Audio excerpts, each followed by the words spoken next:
এক রাতে যখন মদিনার রাস্তাগুলি নিস্তব্ধ এবং সব মানুষজন যখন ঘুমিয়ে পড়ল, তখন এক ব্যক্তি ঘুমাতে না পেরে ঘুম থেকে উঠে বসল। তিনি আর কেউ নন বরং ইসলামের দ্বিতীয় খলিফা হযরতে ওমর রাদিয়াল্লাহু তাআলা আনহু।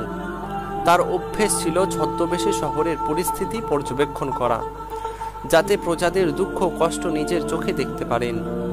তখন ওমর রাদিয়াল্লাহু তাআলা আনহু বিছানায় বসে বসে ভাবতে লাগলেন, আমি যদি রাতের অন্ধকারে বের না হই তবে কিভাবে বুঝবো মানুষ কেমন আছে, মানুষ কি হালতে আছে।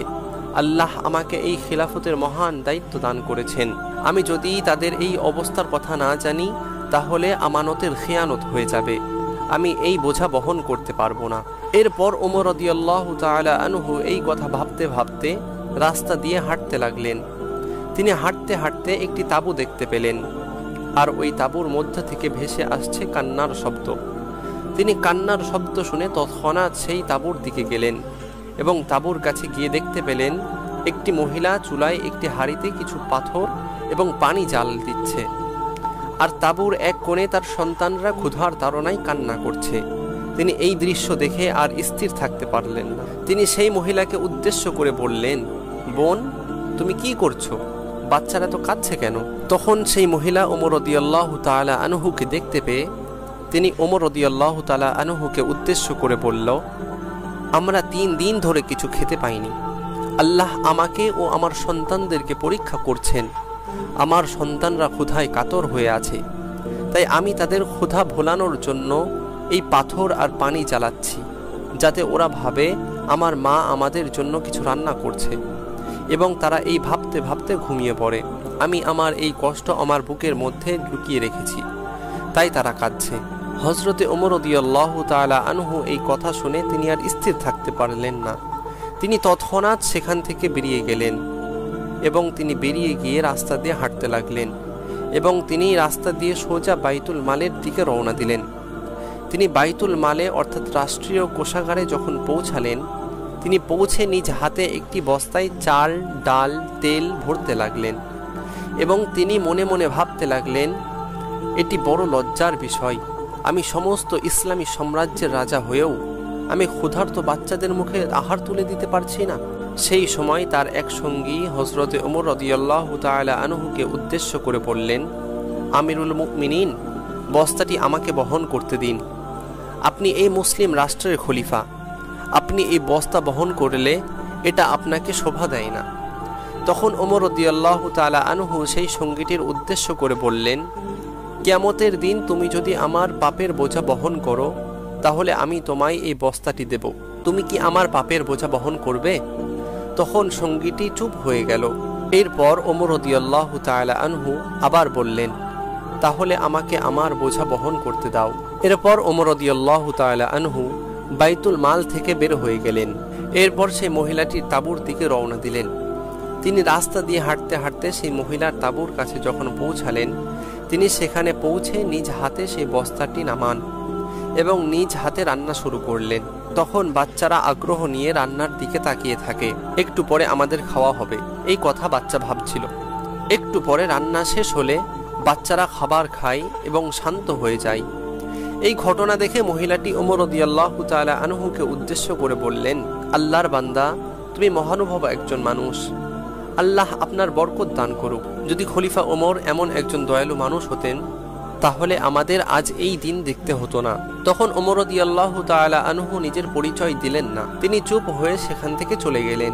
পরের দিন সকালবেলা তিনি যখন জানতে পারলেন যে সেই মহানুভব ব্যক্তি ওমর রাদিয়াল্লাহু তাআলা আনহু, তখন সেই মহিলা অত্যন্ত অভিভূত হয়ে পড়লেন এবং আল্লাহর দরবারে সিজদায় পড়ে গেলেন এবং আল্লাহর শুকরিয়া আদায় করলেন এমন একজন খলিফা তাদের মাঝে থাকার জন্য। এরকম আরেকদিনের ঘটনা, এক রাতে একটি নিস্তব্ধ রাস্তায় এক ব্যক্তি হাঁটছিলেন। তিনি আর কেউ নন, হযরতে আবু বকর রাদিয়াল্লাহু তাআলা আনহু। তিনি ছিলেন ইসলামী সাম্রাজ্যের প্রথম খলিফা। তিনি চুপি চুপি একটি বৃদ্ধা অসুস্থ মহিলার ঘরে ঢুকলেন। সেই মহিলাটি বিছানা থেকে উঠতেও পারতেন না। তিনি সেই বৃদ্ধার সমস্ত প্রয়োজনীয় কাজ করতেন এবং তিনি নিজের পরিচয় গোপন রেখে চলে যেতেন। তখন বৃদ্ধা মহিলাটি বললেন, আমি জানি না কে আমার ঘরে আসে এবং প্রত্যেক দিন আমার সমস্ত কাজ সে করে দিয়ে যায় এবং সে তার পরিচয়ও গোপন রাখে। সে যেই হোক না কেন, আল্লাহ তাআলা তাকে এর উত্তম প্রতিদান দান করবেন। এরপর এইভাবেই দিন কাটতে থাকে এবং আবু বকর রাদিয়াল্লাহু তাআলা আনহু তার আমল করতে থাকেন। এরপর হযরত ওমর রাদিয়াল্লাহু তাআলা আনহু সিংহাসনে বসেন। তিনি এই পুরো বিশ্বের আলামের রাজা ছিলেন। যখন তিনি সে বৃদ্ধার কথা জানতে পারলেন, তখন তিনি রাস্তা দিয়ে হাঁটতে হাঁটতে সে বৃদ্ধার ঘরে চলে গেলেন এবং ওমর রাদিয়াল্লাহু তাআলা আনহু সে বৃদ্ধাকে জিজ্ঞাসা করলেন, মা, আমি ওমর, আপনার এই কাজগুলো কে করত? খলিফা কি নিজে এই কাজ করতেন? তখন বৃদ্ধাটি হযরতে ওমর রাদিয়াল্লাহু তাআলা আনহুকে উদ্দেশ্য করে বললেন, হ্যাঁ, একজন দয়ালু মানুষ প্রত্যেক দিন আসতেন। তিনি খুব বিনয়ী ছিলেন। আমি তার নাম জানি না, কিন্তু আমার সব কাজ, নিত্য প্রয়োজনীয় কাজ কর্ম তিনি সব করে দিতেন, কিন্তু তার পরিচয় কখনো আমাকে দেননি। তিনি তার পরিচয় গোপন রেখে সমস্ত কাজ কর্ম করে তিনি আমার এখান থেকে বিদায় নিতেন। হযরতে ওমর রাদিয়াল্লাহু তাআলা আনহু বৃদ্ধার কথা শুনে বুঝতে পারলেন ওটি আর কেউ ছিল না, বরং আল্লাহর নবীর বন্ধু হযরতে আবু বকর রাদিয়াল্লাহু তাআলা আনহু ছিলেন। তিনি তখন কেঁদে ফেললেন। হযরতে ওমর রাদিয়াল্লাহু তাআলা আনহু আবেগপূর্ণ হয়ে বললেন, আবু বকর, তুমি আমাদের জন্য যে উদাহরণ তৈরি করে গেছো তা পূরণ করা কখনো সম্ভব নয়।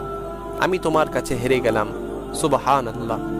একদিন রাসূল সাল্লাল্লাহু আলাইহি ওয়াসাল্লাম তিনি তার সাহাবীদেরকে নিয়ে একটি ফাঁকা স্থানে বসেছিলেন। এই মুসলিম জগতে কি ঘটছে, কি চলছে, ফিতনা, ফাসাদ, ধর্ম নিয়ে কটূক্তি, এই সব নিয়ে আলোচনা করছিলেন। তখন রাসূল সাল্লাল্লাহু আলাইহি ওয়াসাল্লামের মনে পড়ল খাইবারের কথা। খাইবার এমন একটি ফিতনা যাকে ধূলিসাৎ করাটা অত্যন্ত জরুরি হয়ে পড়েছিল। খাইবার হলো এমন একটি দুর্গ যেখানে ইহুদিরা বসে ইসলামের বিরুদ্ধে ষড়যন্ত্র করত। তারা চাইতো কিভাবে ফিতনা ফাসাদ সৃষ্টি করা যায় আর এক মুসলমানকে অপর মুসলমানের সাথে কিভাবে লড়ানো যায়। এতে মুসলমানরা মুসলমানদের শত্রু হয়ে যাবে।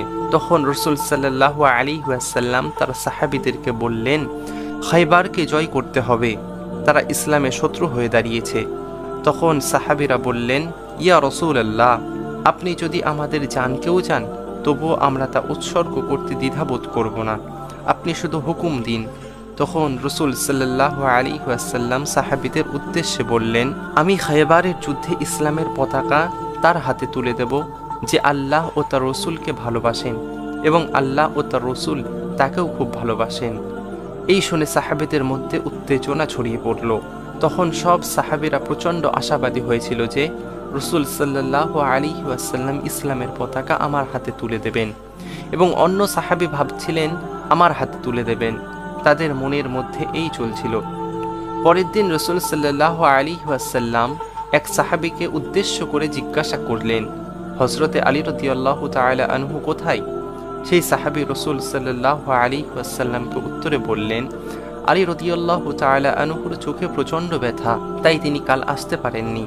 তখন রাসূল সাল্লাল্লাহু আলাইহি ওয়াসাল্লাম সেই সাহাবীকে বললেন, যাও, আলী রাদিয়াল্লাহু তাআলা আনহুকে ডেকে নিয়ে আসো। সাহাবীটি রাসূল সাল্লাল্লাহু আলাইহি ওয়াসাল্লামের আদেশ পাওয়া মাত্রই সেখান থেকে চলে গেলেন আলী রাদিয়াল্লাহু তাআলা আনহুকে ডাকার উদ্দেশ্যে। তিনি যখন আলী রাদিয়াল্লাহু তাআলা আনহুর কাছে গিয়ে সমস্ত ঘটনা খুলে বললেন, তখন আলী রাদিয়াল্লাহু তাআলা আনহু রাসূল সাল্লাল্লাহু আলাইহি ওয়াসাল্লামের আদেশ শুনে তৎক্ষণাৎ সেই সাহাবীর সাথে বেরিয়ে পড়লেন। হযরতে আলী রাদিয়াল্লাহু তাআলা আনহু যখন আল্লাহ রাসূল সাল্লাল্লাহু আলাইহি ওয়াসাল্লামের দরবারে পৌঁছালেন, তখন রাসূল সাল্লাল্লাহু আলাইহি ওয়াসাল্লাম তার থুতু মোবারক হযরতে আলী রাদিয়াল্লাহু তাআলা আনহুর চোখে লাগিয়ে দিলেন। দেওয়ার সাথে সাথে হযরতে আলী রাদিয়াল্লাহু তাআলা আনহুর চোখ আল্লাহর রহমতে সুস্থ হয়ে গেল। তখন রাসূল সাল্লাল্লাহু আলাইহি ওয়াসাল্লামের ইসলামের পতাকা আলী রাদিয়াল্লাহু তাআলা আনহুর হাতে তুলে দেন।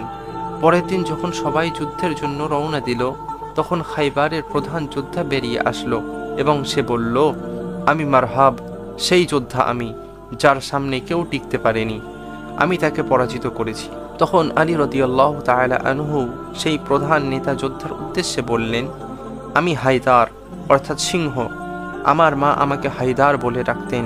এরপর তারা সংঘর্ষে লিপ্ত হলে মারহাবের তলোয়ার ও শক্তির জবাবে আলী রাদিয়াল্লাহু তাআলা আনহু তার অসাধারণ শক্তি ও দক্ষতার পরিচয় দিলেন। এরপর আলী রাদিয়াল্লাহু তাআলা আনহু মারহাবকে পরাজিত ও নিহত করলেন। সাহাবীরা যুদ্ধে জেতার পর যখন তারা দুর্গের মধ্যে প্রবেশ করতে যায়, তখন তারা দেখেন যে সেই দরজা প্রচণ্ড ভারী ও শক্ত। এর ফলে তারা দুর্গের মধ্যে প্রবেশ করার জন্য বাধাপ্রাপ্ত হয়। তখন তাদের মধ্য থেকে এক সাহাবী হযরতে আলী রাদিয়াল্লাহু তাআলা আনহুর কাছে এসে সমস্ত ঘটনা খুলে বললেন। তখন হযরতে আলী রাদিয়াল্লাহু তাআলা আনহু সেই দুর্গের দিকে রওনা দিলেন এবং সব সাহাবী তাকে দরজা খোলার জন্য কোনো যন্ত্রের সাহায্যের প্রস্তাব দেন। তখন আলী রাদিয়াল্লাহু তাআলা আনহু আল্লাহর ওপর ভরসা রেখে তিনি সেই দরজার দিকে হাত বাড়ালেন এবং খোলার চেষ্টা করলেন। আর তখনই এক অলৌকিক ঘটনা ঘটল। যে দরজা সব সাহাবীরা মিলে খুলতে পারছিলেন না, সেই বিশাল দরজা আলী রাদিয়াল্লাহু তাআলা আনহু এক হাত দিয়ে উপড়ে ফেললেন। এটা দেখে সাহাবীরা মনে মনে ভাবলেন, এই জন্যই আল্লাহ রসুল সাল্লাল্লাহু আলাইহি ওয়াসাল্লাম হযরতে আলী রাদিয়াল্লাহু তাআলা আনহুর হাতে ইসলামের পতাকা তুলে দিয়েছিলেন। এরপর সব সাহাবীরা সেই দুর্গের মধ্যে প্রবেশ করল এবং ইসলামের কালিমার পতাকা উত্তোলন করল। এই যুদ্ধের ফলে ইসলামের শক্তি আরও বৃদ্ধি ঘটে। সুবহানাল্লাহ। অনুরূপভাবে আরেকদিনের ঘটনা, একদিন একটি ইহুদি বাজারে বর্ম বিক্রি করতে এলো। তখন সেই বাজারে আলী রাদিয়াল্লাহু তাআলা আনহু এলেন। তিনি ছিলেন তখনকার খলিফা, রাষ্ট্রনায়ক। তখন আলী রাদিয়াল্লাহু তাআলা আনহু সেই বর্মটি দেখে চিনতে পারলেন যে এটি তার নিজের বর্ম, যা তিনি কিছুদিন আগে হারিয়ে ফেলেছিলেন। তখন হযরত আলী রাদিয়াল্লাহু তাআলা আনহু সেই ইহুদি ব্যক্তিকে উদ্দেশ্য করে বললেন, এই বর্মটি আমার, আমি নিশ্চিত যে এটা আমারই ছিল, তুমি এটি কোথা থেকে পেলে? তখন সেই ইহুদি ব্যক্তিটি আলী রাদিয়াল্লাহু তাআলা আনহুর উদ্দেশ্যে পাল্টা উত্তর দিল, এটি আমার, আমি এটি অনেক দিন ধরে ব্যবহার করছি, আর তুমি যদি দাবি করো এটা তোমার, তাহলে প্রমাণ করতে হবে। তখন তারা দুইজনে মিলে আদালতের সিদ্ধান্তে মনোনীত হলো।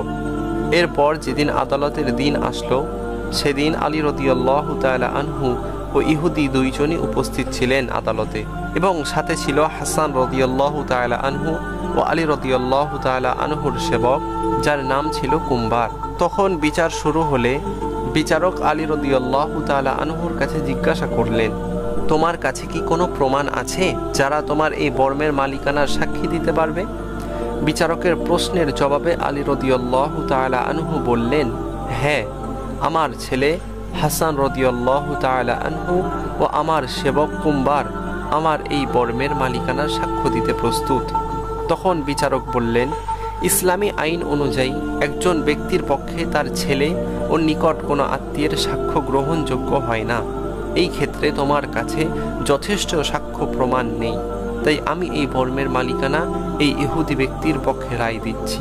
এই বিচার শুনে বিচারকের রায়ে হযরতে আলী রাদিয়াল্লাহু তাআলা আনহু কোনো আপত্তি জানালেন না। তিনি বিচারকের এই রায় মেনে নিলেন এবং চুপচাপ আদালত ছেড়ে চলে যেতে প্রস্তুত হলেন।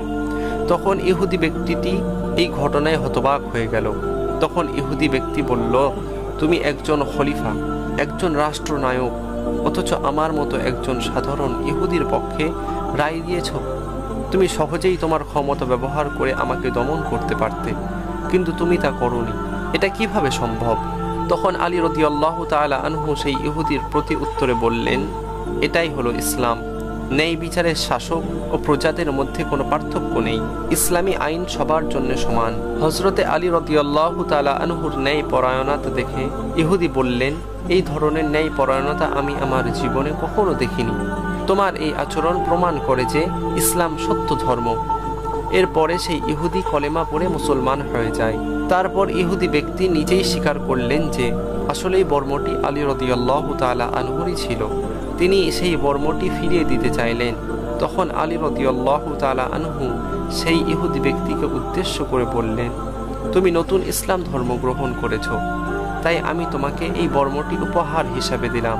সুবহানাল্লাহ।